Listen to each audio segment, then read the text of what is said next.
Okay, hello everybody.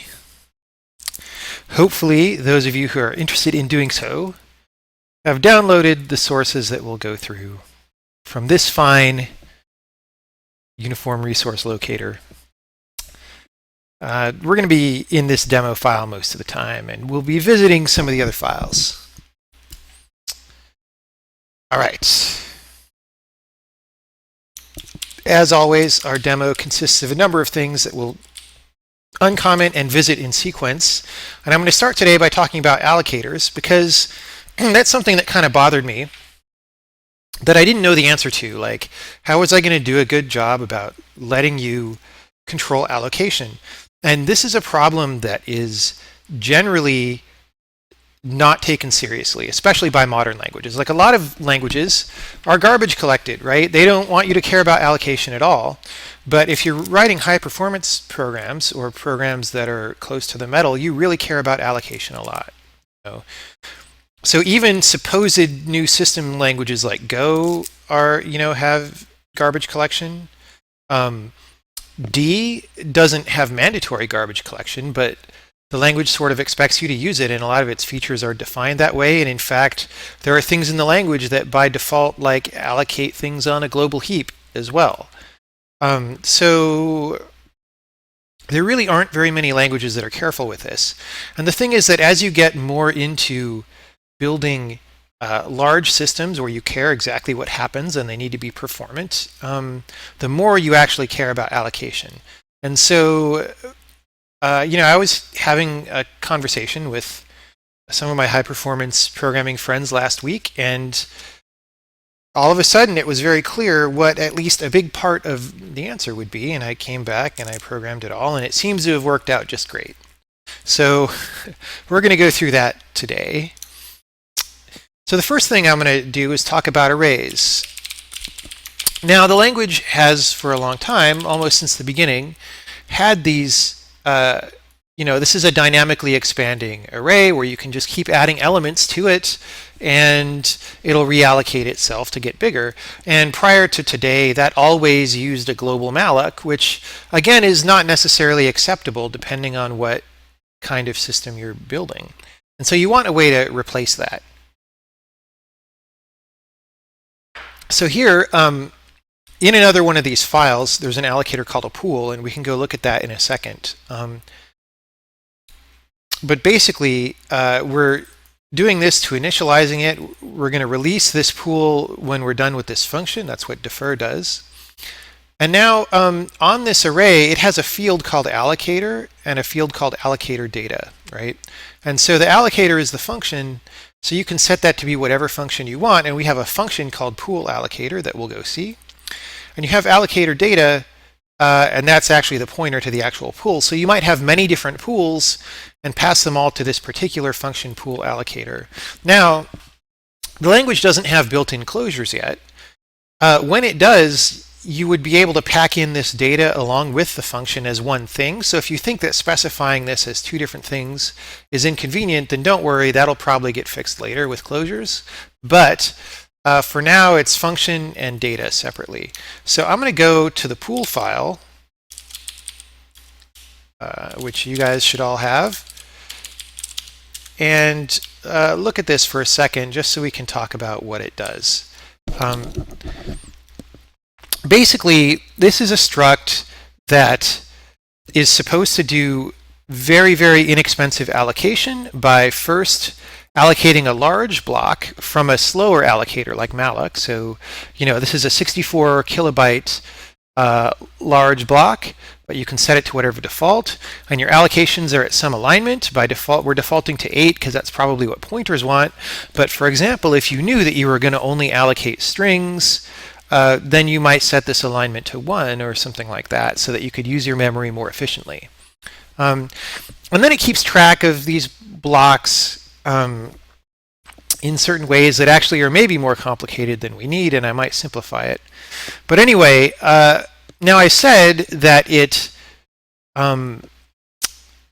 uses a slower allocator to allocate its blocks and then does a very fast parceling out of all those blocks. And how does it get the slower allocator? Well, you set that with this set allocators function. And for now, if you look at how I called this, I'm just calling it with passing no allocators. So we're getting the defaults. And we'll talk about what these defaults are later. But suffice to say, these are just defaulting to the global system malloc right now. So we're mallocing a 64K block. And then as I ask for smaller pieces, we're going through there and chopping up those pieces. So we do those with this function called get, right, where you give it the pool and the number of bytes, and we just align the number of bytes, and then we just cut the next piece out. Because we're taking up memory sequentially, it's very, very fast allocation. And the fact that we're taking memory sequentially means we don't ever free anything. A pool is something you expect to free all at once. So it's a different memory access pattern than a typical heap allocator, right? With a heap, you're just allocating a bunch of different things, and you might free some of them in a totally random order and then try to reuse that memory. A pool is not like that. A pool is you allocate a bunch of things, and then you drop them all on the floor at the same time. That's what this reset function does, is it drops all that stuff on the floor. Okay, so I said, I guess pool allocator is here. Yeah. So pool allocator is back in the demo file. And actually, let me go to preload. There's this preload file, and that contains sort of all the very, very, very primitive types that the compiler needs in order to even boot up, right? It's got stuff that the compiler wants to talk to the program about, and that's like the build options and the type infos, and now allocators. So this is the declaration of an allocator function, and you can see it's actually, it's got quite a few members. Let me, and the reason it's got quite a few members is that this function is one wrapper for all the functionality that you might have to do with a memory allocator. So instead of having malloc and free and realloc and calloc and all these things like you might have in C, you might provide those as convenience functions, but they all call into this centralized allocator, and then you can pass this one thing around. And so there's all these modes like, hey, I want to allocate something, I want to try and resize that, I want to free something, I want to free everything, right? So that's the definition of an allocator. And then if you were going to implement a new allocator in the language that you could use instead of malloc and free or some other set of things, then you just need to implement a function that conforms to this declaration spec. Now, if you're just allocating, you only use a couple of these arguments. Like use the mode to say I'm allocating, and you use the size, and then maybe the allocator data, like if you're cutting something out of the pool, but like the old size and old memory are just for reallocation. I should probably reorder these so that those are together on the screen, but anyway. And options you probably ignore unless you want to do something very special. So it looks like a lot of parameters, but really depending on what mode you're in, you don't really use most of them most of the time. So here's our pool allocator that now allocates things out of a pool, right? So if the mode is allocate, we call that pool get function that we just looked at, right? For resize, pools don't try to reuse memory ever. So we just allocate new memory, and then we copy into it and return, right? Pools don't free, so we completely ignore free. If we say free all, we reset the pool. Now this is interesting because already this is a difference from C, for example, in that our basic declaration of an allocator includes the user interface that you want to be able to destroy the whole allocator at once, or clear all the memory in the allocator and reset it, even if it's a heap allocator, right? And I've used that before. So on Braid, for example, I wanted to avoid memory fragmentation, but I needed to allocate things in a heap-like way because I was simulating all these memories or all these entities in the world. So in Braid, what would happen is you walk into a level and it makes a new heap allocator and you run around and do stuff, and then when you leave the level, it frees that allocator. Now you can't do that in C or C++ with the default functions provided like malloc or new or whatever. But I linked a totally different allocator, DL malloc, and overloaded that or overrided the defaults, and that's actually kind of painful to do in those languages. Here it's very easy, and we're going to talk about exactly how easy that is. Okay, so that's our pool allocator function. So what we're doing on this array B is we're setting that pool allocator. For array A, we're not. array A, we're just leaving the allocator as the default. Now we're iterating for 20 numbers, and we're going to add those numbers to both A and B, right? And then we're going to print how much of the pool gets used. Let's just start looking at the output of this program. Yeah. So we've compiled it. There's the output. So we're printing all the numbers in A, and we're printing all the numbers in B. So we used 80 bytes of the pool. That's really not very much, but you wouldn't expect to use very much with just 20 small integers. And there's that much memory left in the pool. So this is the function that we printed those things with. Now, we want to prove that we really use the pool, right? Like if maybe we're just using the global malloc and you can't tell. So I've got this debug clear function that overwrites all the memory in the pool, and whoever's using the pool should then get their values overwritten. So debug clear here just memsets the whole block of the pool to DD regardless of who's in there. It doesn't care. It doesn't know what all the different chunks are. It just, bam, it just wipes the whole thing. And then we print out the byte arrays again, and you can see that indeed B has used that pool because all its memory got set to DD. All right, so that's very nice. Any questions on that so far? While we're waiting for questions to come in, I'll flip to context allocator and put it on the screen so people can see it. And I'll run the program. But yeah, any questions on what I just said? Because it's important to understand that before we start doing the complicated things.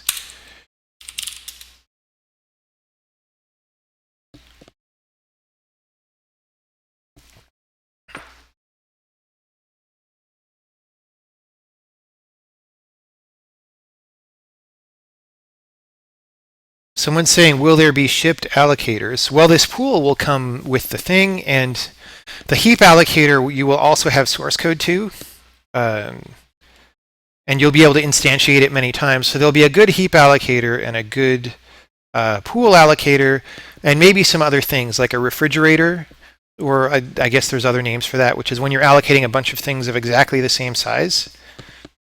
So there will be a few things like that. I didn't implement refrigerator this time.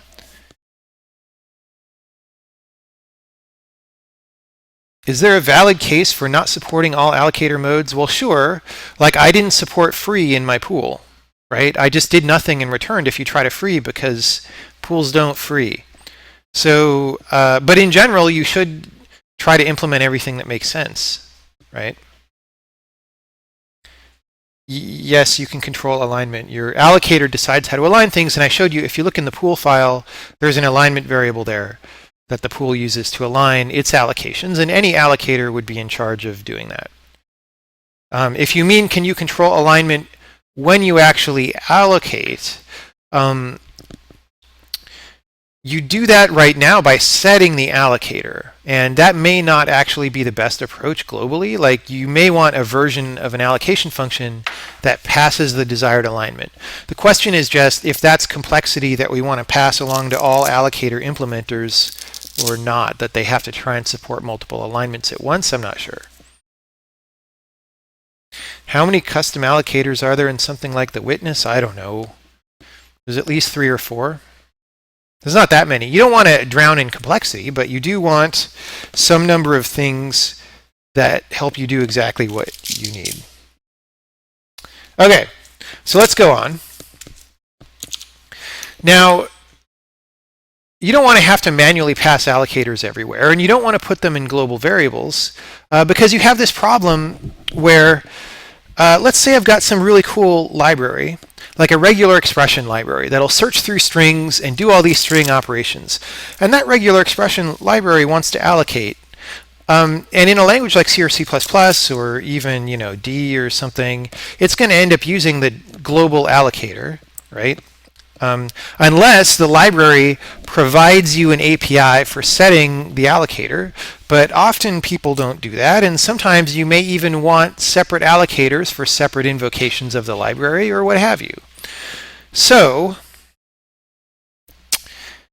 how do we do that? And how do we let you get good code reuse under different memory conditions for code where someone wasn't thinking about allocation. Like, can we let people write code where they're not thinking that hard about how you want the allocation to happen and still let you use it under different allocators, right? And the answer is yes. And so what we do is we supply in the language an implicit context, sort of like a this pointer in C++, where it invisibly gets passed to every function that's a member function, except here it's a thing that invisibly gets passed to every function, period, and it contains a number of things that you may want to overload. And so you could sort of think of it as inheriting global utility functions, but you don't inherit it in a class hierarchy kind of way. You inherit it in a call graph tree kind of way. And so here we're going to start using that. Let's look for a minute at what that context is. Again, that's here in preload. You may have noticed it earlier. And it's got a number of useful things. It's just a small struct. It's got like the index of what thread you are. We'll look at some thread things in a bit. But here it's got a pointer to an allocator, and it's got an allocator data. And so we're now going to set these and call some code with that context. So here, well, somewhere I've got a function called concat. Where's concat? Okay, so concat just concatenates two strings, right? So we take a string A, a string B, and return a string. And I'm not going to think about allocations. I just call Alec, which is our version of like the global malloc. I didn't call it malloc because, you know, in C you have malloc and free, and like, why isn't free M free? If this is allocate memory, why isn't this free memory, right? Or why isn't that Alec and that free? But C is totally inconsistent about everything, and so I figured I'd up the consistency a second by just calling it Alec. So anyway, so I want to make the string that's these two strings put together. And so I figure out the total length of the string by adding the lengths of the two strings. And then I allocate that many bytes, which is just here. And then I copy the memory from A, and then I copy the memory from B, and then I return the result. So very dead simple concatenation. It's exactly what you would have written in C if you used malloc, except you would have had to do strlens because C doesn't tell you the length of the string. But you would do basically this, right? So we're going to call that on these two strings, hello and sailor, right? First, without doing anything special, just like before. So this is going to use whatever is the default allocator in this preload context, which is the global, there's a global malloc-like function that gets used, right? Then, so we're going to print out the result of that, and we're going to print out how many bytes the pool used. Even though we created the pool already, it should say 0. Right, because we haven't actually done anything to use this pool yet. And in fact, here we print hello sailor, and it's used 0 bytes. Okay, so now we're going to set up a new context, and we're going to do that by copying the old context, whatever it was, and we're going to set these pointers. We're going to set the allocator to pool allocator, and we're going to set the allocator data to pool. Now, any function that I call anywhere, ever in the world, even a library function that somebody wrote without thinking about allocator usage, any function I call is now going to get pool allocator as its contextual allocator, right? So I'm going to push that context, right? So that makes this new context the current context, and then anything in this block gets the new context. And then once this block is over, I'm back to the old context, right? So I'm going to call concat and put the results in C2 with the new context.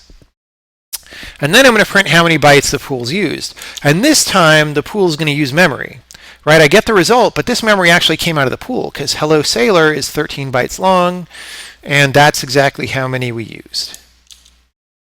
So that is pretty cool, I think. Now there's some other slots, as you may have noticed. Like there's this user index and user data, and that can be anything you want. Like system functions don't look at that at all, but sometimes, maybe if you're writing debugging code, you want to pass some kind of debugging info down through many levels of a function. So you can just do that, right? So here I'm setting the user index to 13539, and the user data is some function, I guess. Is debug log? Yeah, debug log is a function that takes a value, right? So I'm going to call do some work that says I'm doing some work, and I'm going to call another function just to make the call stack deeper, right? I'm doing some other work, and then, hey, if our user data is not null, then I'm going to cast it to this debug hook function, right? and I'm going to call that. So you could pass, for example, a debugging hook through many layers of function calling without having to add it to the arguments, which is convenient, right? And without having to set it as a global variable, which causes you thread safety problems and other nastiness, right? So this is useful. So here's what we did. Okay, so I'm doing some work. I'm doing some other work. And then because this was not null, we called that hook with the user index, right? So that says I am logging 13539. And then we fall back and we release the pool. Because remember, we said defer release pool. My mic is clipping. Oh, God. Hope it's not too bad. I don't know if I can affect the noise gate.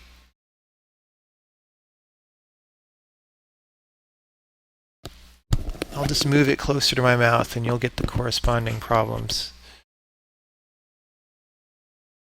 Noise gate.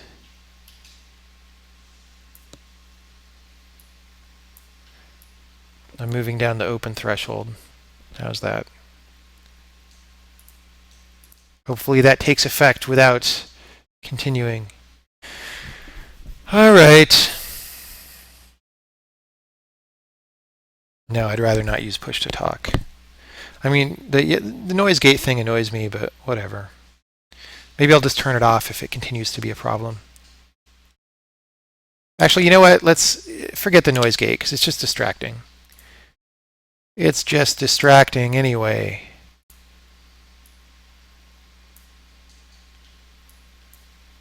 So maybe it shouldn't clip.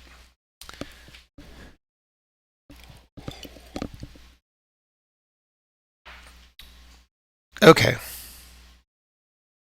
Oh, you mean clipping as in too loud. All right. Well, whatever. I thought you meant the other thing. Anyway. So that is context allocation. Now, let's go and revisit a subject from before. If you remember in the last demo, I had, as part of the polymorphism demo, I was doing some Lisp-like programming and calling some map functions. So let's look at that again. This function called map test, right? Where we have this generic function called map that applies a function to an array and returns a new array of the results, right? That's a very canonical Lisp thing to do, but we can do it in statically typed languages these days.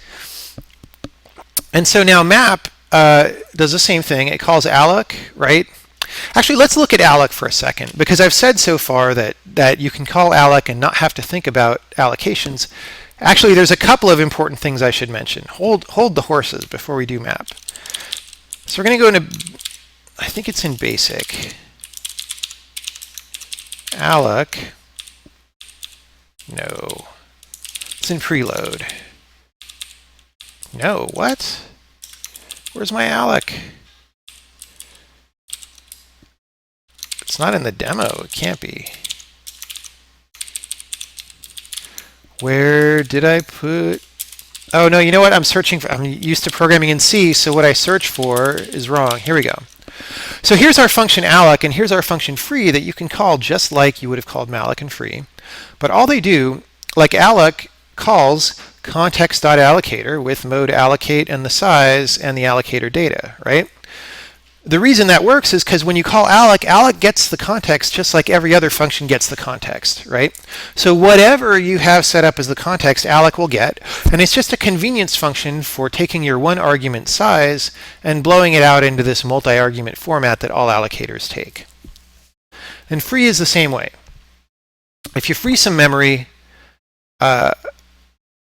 right, then we call the context allocator with mode free and all that stuff. Something else I should mention that I forgot to mention is that the syntax of the language changed a little bit since last time. We're using star for pointer in a concession to certain European keyboards. So this is pointer to void, sort of like you would expect from C or C++, but it's on the opposite side. We don't use caret.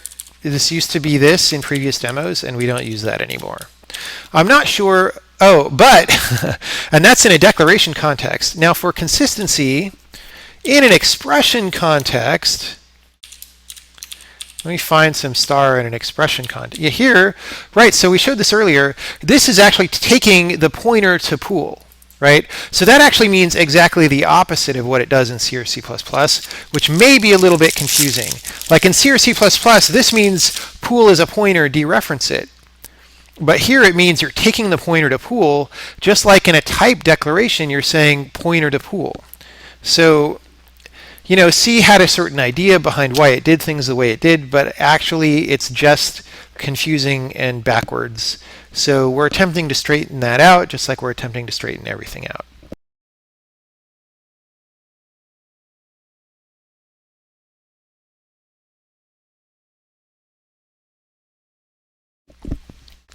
Okay. It was a little hard for me to get used to that actually for about an hour, and then you get used to it and it's fine. And I even switch back and forth between C++ and this all day, and it's fine, you get used to it. Of course, ultimately, as with any syntax, it may change, and if it's a problem, will change, but so far it's fine. Okay. Where were we? We were doing a map test. So this map test is a straightforward copy of the function that was in that polymorphism demo, but it's had a few changes just to keep up with the syntax of the language and all that. But we're doing the same thing. We're mapping over an array. We're calling we're stringifying. We're putting it in this string, the number, whatever, exactly like in the polymorphism demo. Did I uncomment that? Yeah. So here's what we're doing, right? We're making an array, we're squaring it, we're saying the number, whatever, and then we're reversing that string. And last time, we were like, oh, we've got to make sure we don't leak all this memory and stuff. But this time, I'm deciding, hey, it's my caller's responsibility to just dump my whole pool. So I'm going to allocate like I don't care, and I'm just never going to free. So that simplifies the writing of this function map test. You don't have to think about freeing, right? But then whoever calls it sets up an allocator, calls that piece of the code, and then releases the allocator, right? So that's what we do here. And that's why it says at the end, pool has used 384 bytes, because that's how much map test used. But now there will be no fragmentation because we return and release the whole pool. So that's very nice. And it's much simpler than, if you remember in the polymorphism demo, I was like, well, if you want to control allocators in this kind of map test, you start having to add an allocator function to everything, right? You have to add one to map, and then to every function you want to pass to map, even if they shouldn't need an allocator because they don't allocate, right? So now, because that comes through the context, you don't have any of that extra encumbrance. And that is why the context pointer is cool. Now, I should say, you might be worried, like, oh, you're passing around an extra argument to every function. Isn't that slow? And it's like, well, no, not really. It's very fast compared to the kinds of things we're optimizing for, which is memory accesses. And if you set up the calling convention knowing that this is going to happen, you can sort of reserve a register for this so that if you don't change the context, and if you don't call into a function that has extreme register pressure, then it's literally zero cost because the register just stays there and lives there. However, if you do have a lot of register pressure, you could like push it, pack it away somewhere, and then do all this work and then unpack it. And that doesn't matter much because if you're going to do a lot of work, then by definition that work should dwarf the cost of saving and restoring the register. So in theory, it's fine. We'll see in reality what the performance cost is. But also, once you start doing this kind of work that is A, thread safe, and B, cares a lot about allocators, and C is doing substantial things with threads, you end up having to pass a context of your own devising around to all your important functions anyway. So now all we're doing is preventing you from having to do that, and because it's standard, you can use library code that some random dude wrote, and it'll just work with your contextual information. And so we're going to demo that. We sort of just demoed that because that map code was something that was pre-existing before, but now we're going to do something even more seriously pre-existing. Oh, someone's asking about how I dereference pointers. It's not very important, but here we go. I'm using this because that's the bit shift operator or the IO stream operator in C++. I'm just using that right now. It's not a very serious notation, but yeah. So that means dereference if you see that. And you will see that because that's exactly what we're going to start looking at. So let's say we've got some large body of code that somebody else wrote that we want to use, and they don't know anything about our system, right? Well, we're going to use that. So if you remember from the type info, I wrote all this serialize stuff where remember we made up this like font data struct and we filled it with information, and then we serialized a couple of them, and then we like took a string and unserialized the string and did some other things, right? So let's recompile and run that. Right, so remember we set up a font, and if you want to go very much into the details of exactly what's happening here, you can watch that previous demo, which is on YouTube. We go into this in great length. But basically, we made a struct, and then we've got a serialization routine that automatically prints all the members of that struct, right? So here's the first one. It's a font that's 20-point Inconsolata, and the second one is 40-point Anonymous Pro, right? And then we set up a font C, and we unserialize font B's data into it, I believe, right? Yeah, so we printed font settings B to a string, and now we're unserializing that string into C. And then these prints are just proving that the unserialization worked successfully, right? So now let's go look at those functions before we go on to the physics tweaks thing. So they're actually kind of involved functions. Like here's serialize. If you remember this, again, it's been changed a little bit to work with the new syntax, and other changes like strings are no longer zero terminated anymore.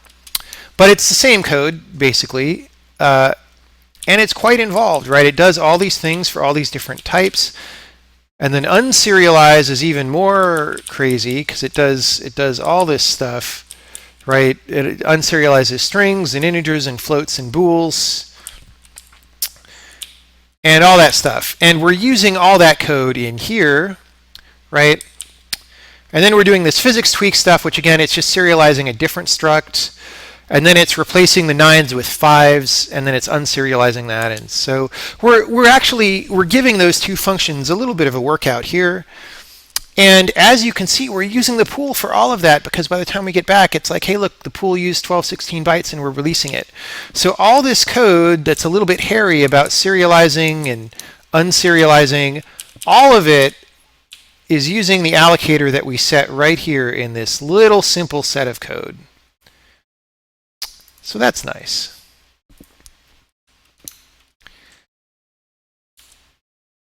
Okay. Now let's get a little more crazy.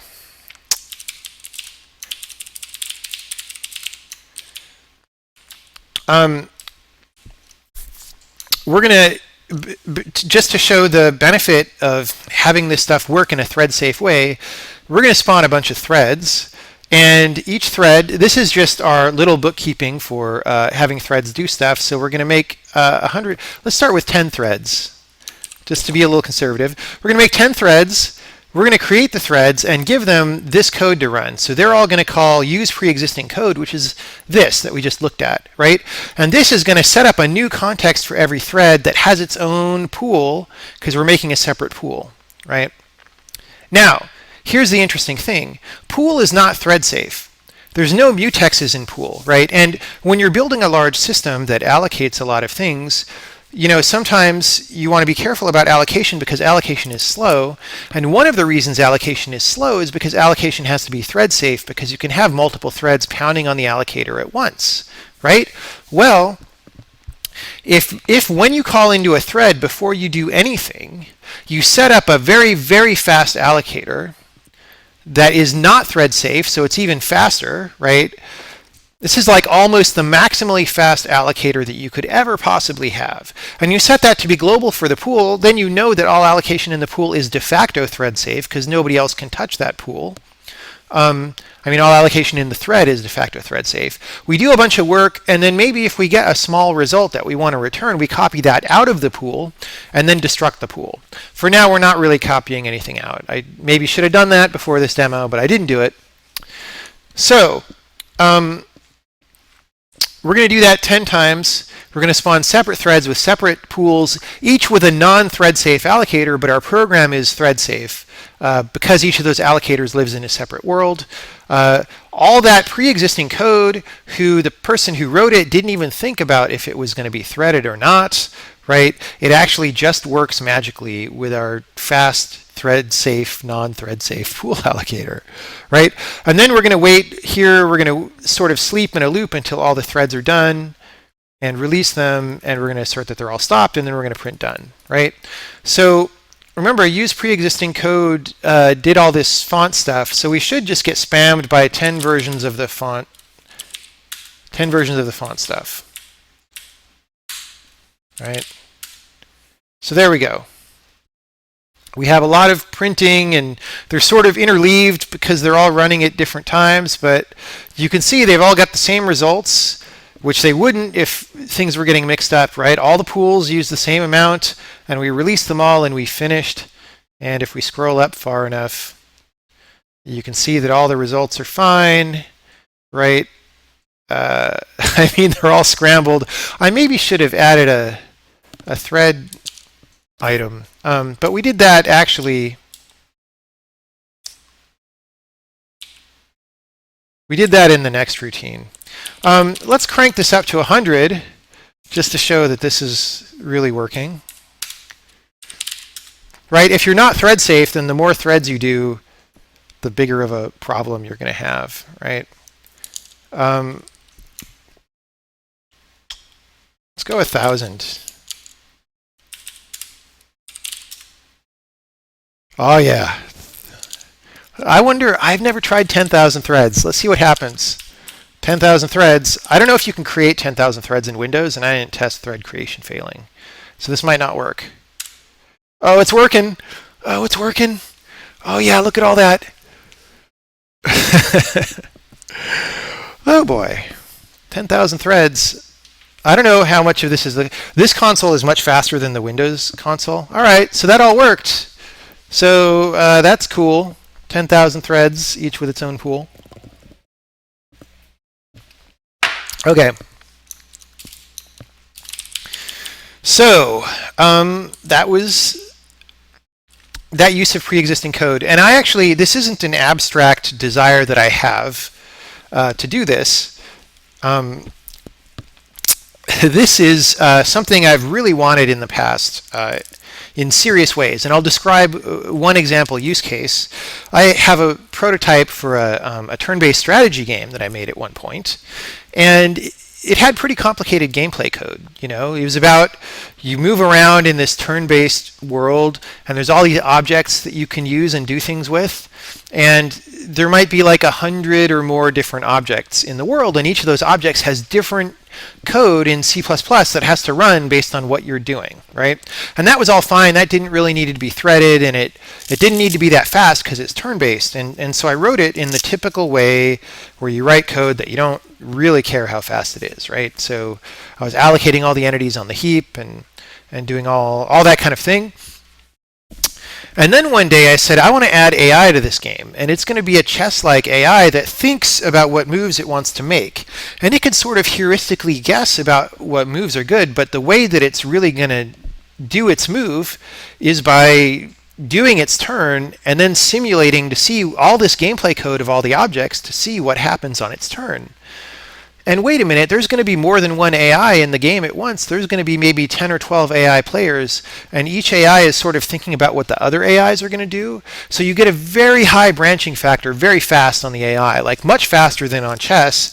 If you imagine, 10-player chess where each player had hundreds of moves, and each move had more pieces than a number of chess pieces. That's how high the branching factor was. It got insane really fast, and the AI got really slow. So I started optimizing the allocation, right? I started storing the entities together to get better memory coherence, but all my arrays still use the global allocator, which, by the way, reminds me of something I forgot to say that we'll go look at.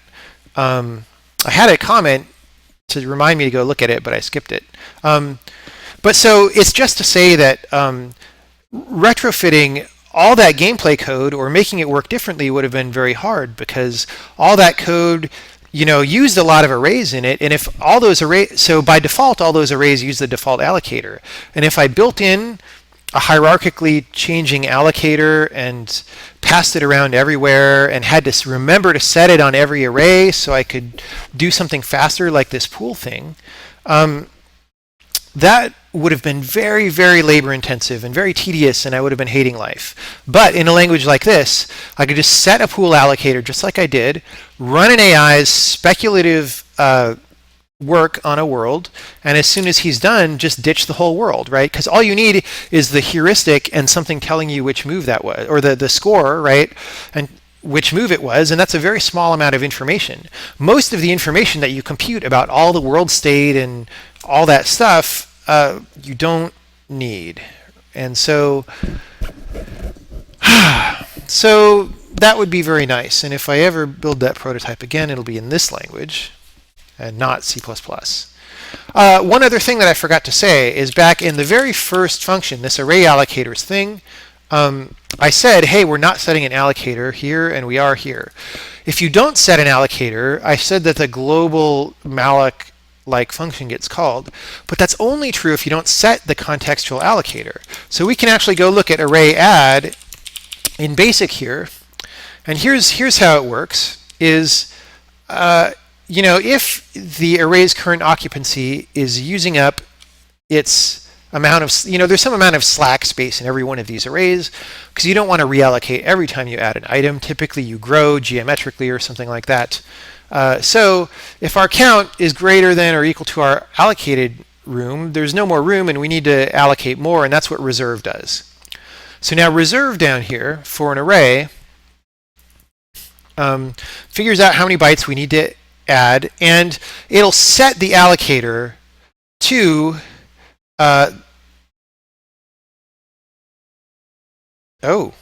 this is actually not complete, because I did this before. This is an experiment. I wrote this code before the context allocator existed, right? And I was supposed to do this. You're seeing a live, interesting experiment. So what it would do is, now that if we don't need an allocator, don't set anything. But as soon as we need one, use the context one. And then if that's null, use the default one. And then we've set this allocator pointer on ourselves. So you could even pass this array to some other function that uses a different context allocator, but because it's using a different allocator than that, it remembers its allocator. So it tries to be like maximally robust and pliable, right? So now let's make sure that works. I don't know if that's going to work. I think it will, but uh-oh, I broke something. Anyway, I'm going to have to debug that. That's how it's supposed to work. Let me put that in my to-do list. I probably just made a dumb mistake. Anyway, that is the spec for how arrays should work, and I think there may be a compiler bug or something, because it... Oh, no. I forgot, right? If I set the allocator, I need to set the allocator data. Hopefully someone on the pool caught that. So here's what I'm going to do. I'm going to just straight up say if we have no array allocator, right, we're just going to do this. We're going to set the allocator and the data. Because if you set the allocator to pool allocate and you don't set the data, you have a null pool and you're going to die, right? So I have to set the allocator. I have to set the allocator data. Now, if we still don't have an allocator after that, then we'll use the default. Let's see what happens this time. Hey, that worked. Okay, so I can take that off my to-do list. Whew. It's not a compiler bug. It's just me being dumb on the stream.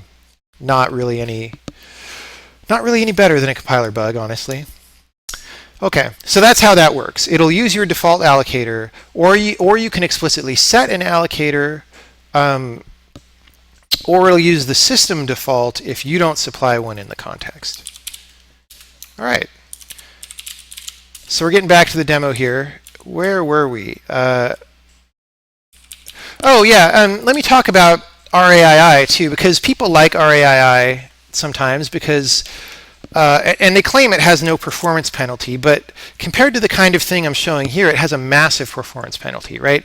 Because we're doing stuff like do a bunch of allocators and then destroy the whole heap, which RAII doesn't let you do. If you don't know what RAII is, you can look that up on the web. C++ people will tell you about it all day, or excuse me, modern C++ people.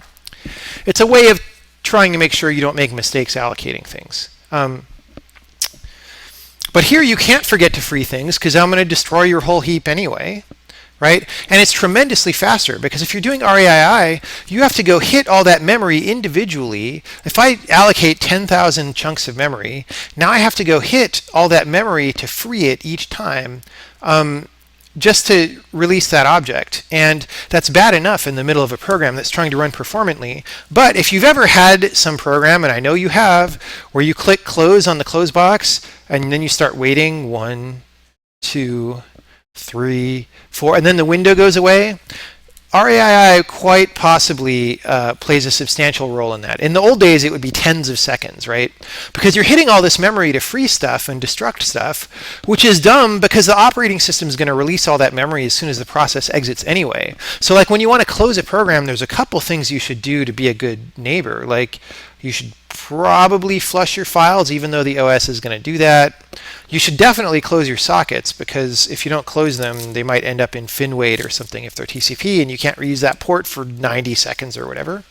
But like freeing memory is dumb if you're about to close your application. It's just wasting the user's time, and it's wasting power. It's draining their battery on their phone and all that stuff.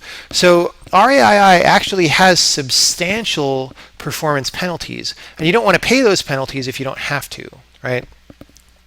Sometimes garbage collection advocates will say garbage collection can be so much faster than languages like C and C++. And what they're talking about in that case is something like a generation scavenger will have a very fast allocation strategy that's a lot like that pool that we showed. And usually, because those languages create tremendous amounts of garbage anyway, that it's short-lived, then it's very cheap to free that stuff. But we just did the same thing here, but it's even faster than a garbage-collected language because there's no confusion about whether things are going to go away or not. They're just going to go away unless we copy them out. So this is a tremendously fast, tremendously clean strategy for memory management. And you don't have to use it everywhere, but the reason we have this context system is so that you can use it selectively in places where it makes sense, especially in your heaviest allocations, which are probably going to hit your performance the most. Okay, so now at the beginning, actually let me take more. Now we'll do questions at the end because we're almost done. So let's look back at the preload. There was one more thing that I thought about yesterday that might be useful in the context, which is logging, right? So right now, if you make a game, you probably build a logging system into your game, but none of the libraries you use know about your logging system because there's not a standard. So they maybe don't log. They just return error codes that are very cryptic and hard to decipher, right? Or maybe a big system like OpenGL now has a logging method where you can sort of do a get string error, like if your shader didn't compile properly or your texture didn't upload properly. you can ask OpenGL for a string description of what happened and then log that yourself, but that's a very cumbersome thing, and that string will go away if you don't catch it. So you end up having to litter your code with all these like GL get error things, and it's very messy and horrible. Whereas if you could just give or if OpenGL just knew about how to log, it could call a standard logger, right?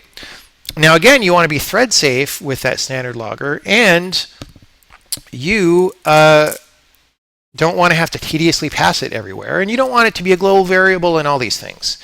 So we put it in the context just like we did with the allocators. And this last thing is an example. Oh, let's look at the definition of logger. It's a little simpler than allocator, but there's a message that you want to tell everybody. And then there's an identifier, and that's just some string that you just made up that describes your system. So GL might be capital G, capital L. Your main game might be the word game or something. And the only reason that exists is so that whatever logger function that you provide might do something with that. Like it might put different logs into different files, or it might filter out GL for now, or whatever, right? Then we have what log mode we're in, and that is maybe you want to be minimal and only log a few things. Maybe you want to be verbose and log a ton of things. So if I'm logging something that I know is just chatty, but you might want to be able to see that information if you're debugging a very, very hard problem and you want the maximum amount of information, then you would categorize that message as verbose when you log it. Only very important things would be visible and minimal, etc., right? And then data is just some additional data that you might pass to provide information. Oh, actually, no.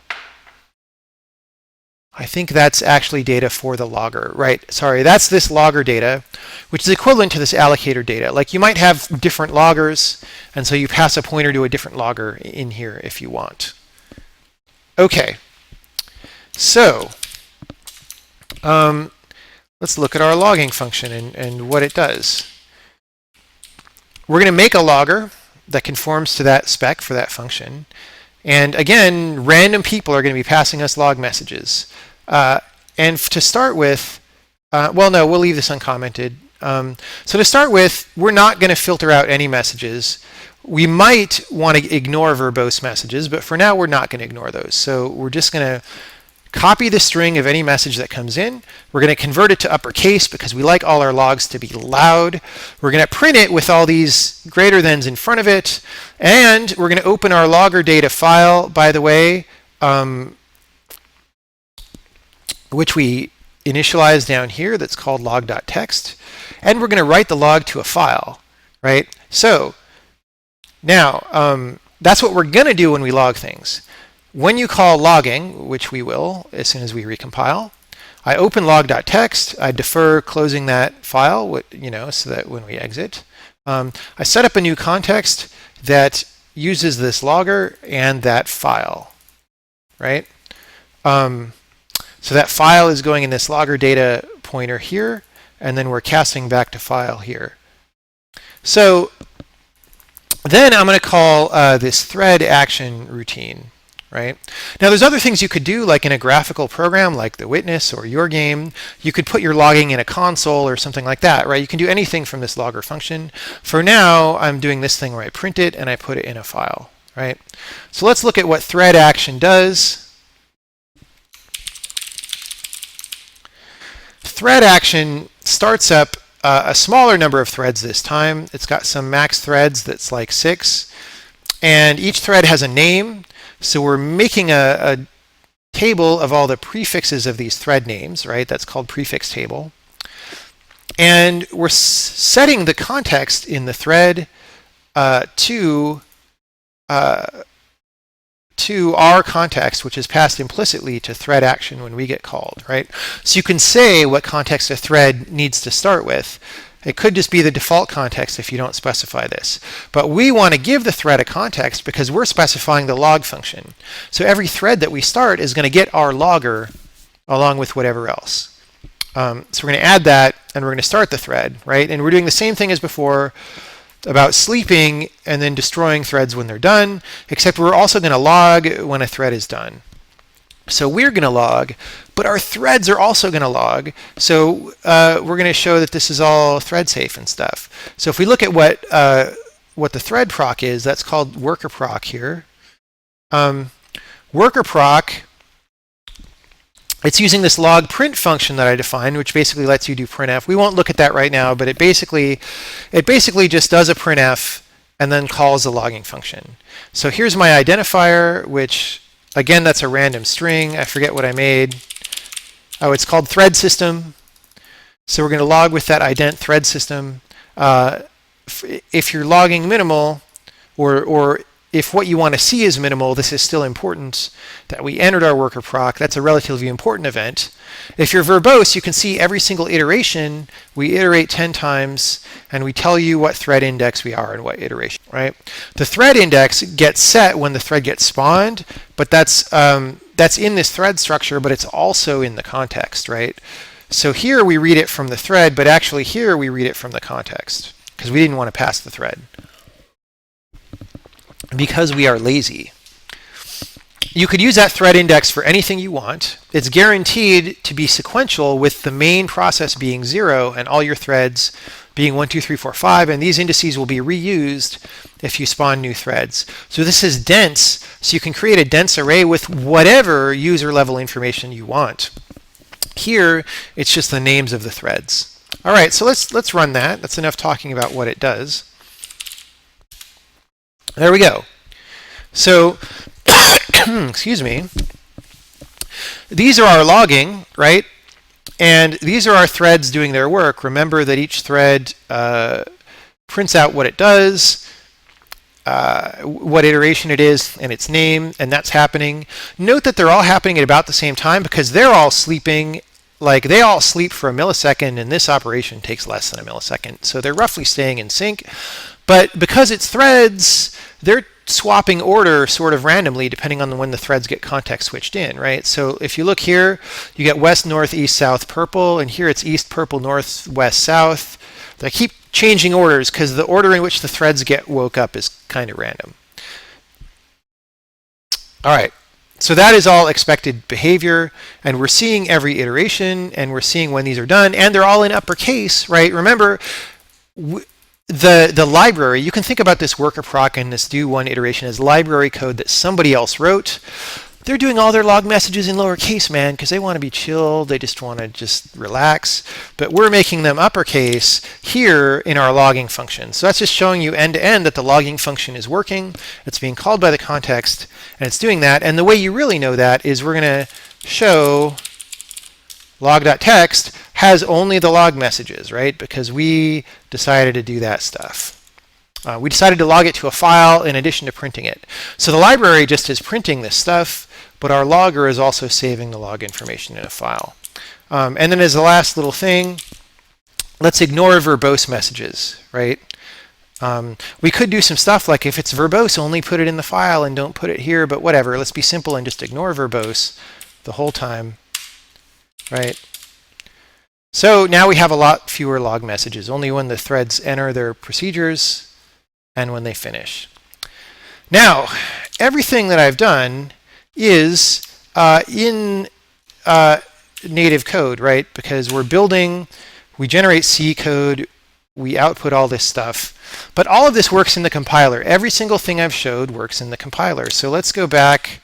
Let's get the verbose. Let's get all the messages back. And let's put this run directive in. Oh, we don't have a run directive. Let's put one in. Run main, right? So now when we compile, we're going to run all that stuff. Boom, and all those threads fire and run. And hey, look, it all just works. So these are real threads inside the compiler, right? These are not faked kind of bytecode things. I felt it was real to have behavior in the compiler be as close to what you would expect as it can be. So these are fully preemptive threads running thread safely inside the compiler, executing your bytecode, right? So that's all great. And let's crank up the number of iterations I don't know, 100. I might have a memory leak in the compiler, so this might do something bad eventually, but that's 100 threads inside the compiler. Let's do 1,000 threads inside. Let's see if this works. Why not, man? It's 1,000. Oh no, it's not. Sorry, it's not 1,000 threads. It's 1,000 iterations. So that's fine. Let's go back to the number of threads because we can keep cranking up iterations and whatever. Let's go back to. Oh, we're running all this stuff, by the way. Let's go back to use pre-existing code 2, which was running before all that, and let's make 100 threads in the compiler doing all that anonymous pro stuff. It still ran fine. Let's try 1,000. It starts making me nervous because I didn't actually test this. But it's running. And by the way, this is the debug build of the compiler. As you can see, I compiled it in debug. So it would run faster in release build, but that was running everything with 1,000 threads in bytecode, and it all works, and it's all great. So I'm going to take a short break. Actually, wait. No, I had a couple of ending comments, right? So other likely functions you might want to put in the context and overload. Maybe you want assert to be contextual. Maybe you want to overload what happens when a library asserts versus when your main program asserts, and that might make assert more useful in some cases. Right? When we did push context, I did this thing where I set up a new context like this, but you might imagine a more compact notation where you didn't have to say new context. Like instead of doing all this, right, you might imagine just saying push context, allocator equals pool allocator, allocator data equals address of pool, right? And then some block, which would, if you do this a lot, would be more convenient. And I think we'll probably do that because this might fit into some other language features that are going to happen. But it doesn't do that yet. So for now, you make the context explicitly. And I demoed running all this in the compiler. So that's all great. That's all very happy. So I'm going to take a 5-minute break, as often happens, and when I come back, we will do questions.